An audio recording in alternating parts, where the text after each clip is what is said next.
আসসালামু আলাইকুম। তো আজ আমি Mohammad Mazharul Islam Jim, ex cadet Bangladesh Marine Academy 58 batch তোমাদের সামনে চলে এসেছি বিগত বছরের একটি সার্কুলারের পিডিএফ নিয়ে।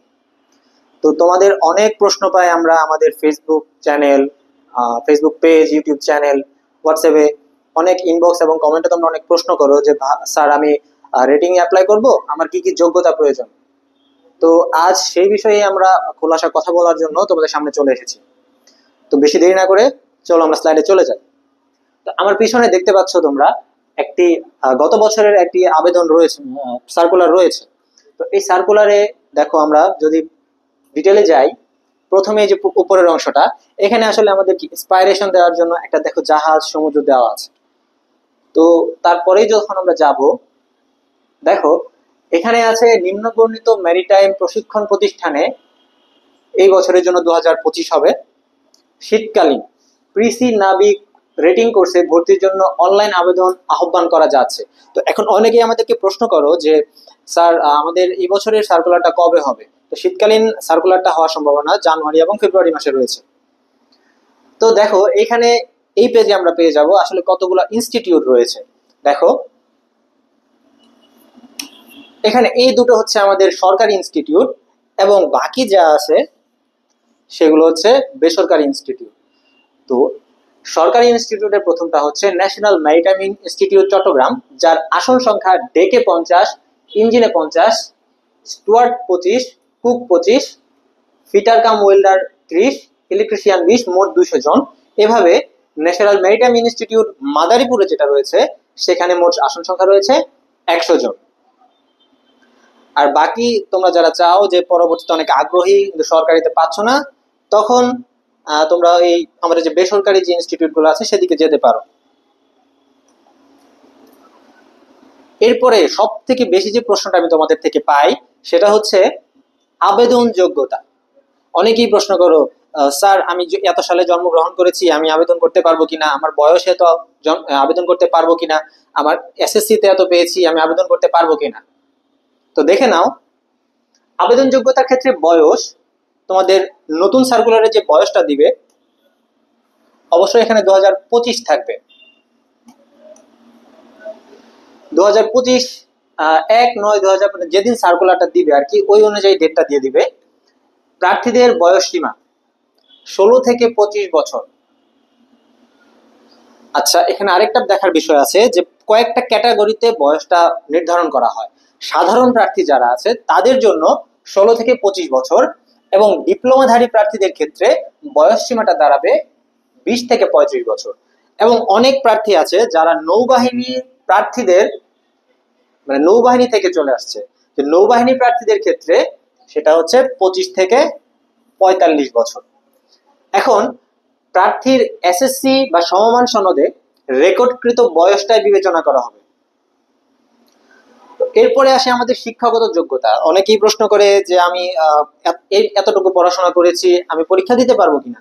তো হ্যাঁ, দেখে নাও আবেদনের শিক্ষাগত যোগ্যতা যে কোনো একটি গ্রুপ থেকে হলেই চলবে। অনেকে প্রশ্ন করে যে আমি তো কমার্স থেকে পড়াশোনা করেছি, আমি অ্যাপ্লাই করতে পারবো কিনা।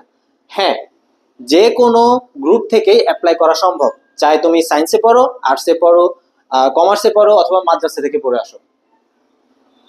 তো প্রথমে আমাদের রয়েছে ডেক ও ইঞ্জিন নাবিক, অর্থাৎ যেটা আমাদের গ্রুপ 1।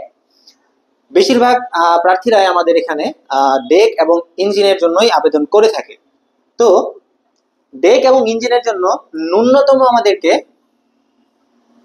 এসএসসি কমপ্লিট করতে হবে, যেখানে সর্বনিম্ন জিপিএ 2.5 অথবা সমমানের। এরপরে রয়েছে স্টুয়ার্ড ও কুক নাবিক, ইলেকট্রিশিয়ান নাবিক। স্টুয়ার্ড ও কুক নাবিকের ক্ষেত্রেও একই রকমের, যে ন্যূনতম এসএসসি কমপ্লিট থাকতে হবে এবং জিপিএ সর্বনিম্ন 2.5।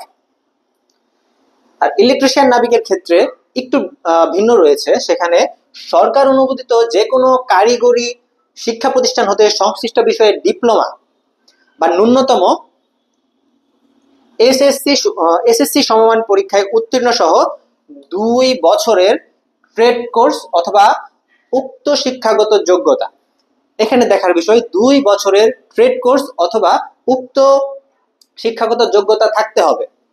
আর যদি সেটা না হয় তাহলে বাংলাদেশ নৌবাহিনীর ইলেকট্রিক্যাল ওয়ার্কশপে যতগুলো ওয়ার্কশপ আছে সেই ওয়ার্কশপে ন্যূনতম 6 মাসের প্রশিক্ষণ থাকতে হবে।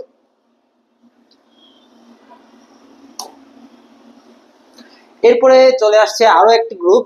এখন অনেকেই আছে যারা বলে আমি তো ডিপ্লোমা করছি, তো আমি কোথায় আবেদন করব? তো এই পুরো অংশটাই হচ্ছে তাদের জন্য। ফিটার কাম ওয়েল্ডার নাভি, এখানে তোমরা পড়লেই বুঝতে পারবে সরকার অনুমোদিত যে কোনো কারিগরি শিক্ষা প্রতিষ্ঠান হতে মেরিন, মেকানিক্যাল, পাওয়ার, অটোমোবাইল ইঞ্জিনিয়ারিং এই ডিপ্লোমা পাস অথবা ন্যূনতম এইচএসসি পরীক্ষায় উত্তীর্ণ সহ 2 বছর মেয়াদী ট্রেড কোর্স পাস অথবা ন্যূনতম এসএসসি সমমান বিটাক বিটাক বা সমমানের প্রতিষ্ঠান থেকে ওয়েল্ডিং অথবা মেশিন শপে 3 মাসের প্রশিক্ষণ থাকতে হবে। এরপরে অনেকের একটা আক্ষেপ থাকে যে আমার তো উচ্চতা 5 ফুট 4 ছিল না, আমি তো সৈনিকে দাঁড়াতে পারলাম না, আমি ডিফেন্সে যেতে পারলাম না। তাদের জন্য সুখবর হচ্ছে এখানে উচ্চতা ন্যূনতম 5 ফুট 2 ইঞ্চি। এরপরে ওজন, দৃষ্টিশক্তি এগুলো দেওয়া আছে, তোমরা পড়ে নিবে। এরপরে হচ্ছে চূড়ান্ত নির্বাচন পদ্ধতির ধাপসমূহ, অর্থাৎ আমি যে পরীক্ষা দিব আমার নম্বর বন্টনটা কেমন হবে। তো এক্ষেত্রে জিপিএটা একটা খুবই বড় ম্যাটার করে।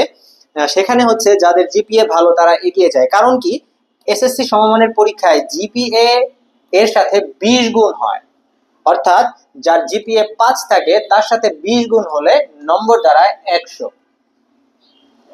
সাথে ভর্তি পরীক্ষার 100 নম্বর, মোট 200 নম্বর। তো এক্ষেত্রে অনেকের প্রশ্ন থাকে যে আমার তো জিপিএ কম, আমি কি করব?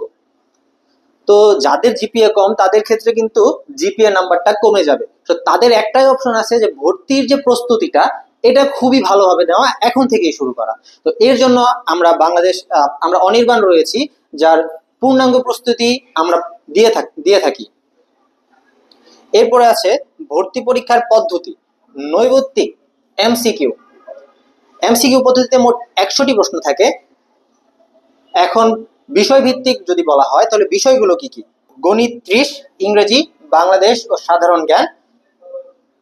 গণিত, ইংরেজি, বাংলাদেশ ও সাধারণ জ্ঞান, এই 3টি বিষয়ের উপরে মোট 100 নম্বরের এমসিকিউ পরীক্ষা হবে, যেখানে ভর্তি পরীক্ষার 5 নম্বর 40, পরীক্ষার সময় 90 মিনিট।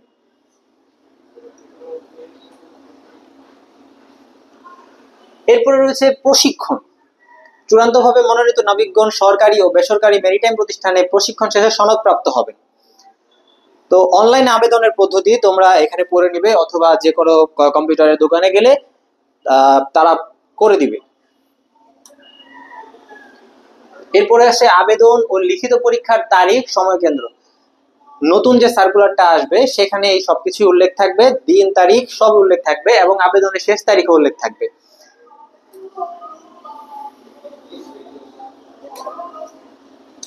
তো এরপরে হচ্ছে আমি যেই প্ল্যাটফর্মে দাঁড়িয়ে কথা বলছি সেটা হচ্ছে অনির্বাণ। এখানে আমরা এনএমআই রিডিং এর জন্য প্রস্তুতি গ্রহণ করাচ্ছি, যেখানে অনলাইন কোর্সও রয়েছে, অফলাইন কোর্সও রয়েছে। অনলাইন কোর্সের আমাদের ফিস রেখেছি 3500 টাকা, অফলাইন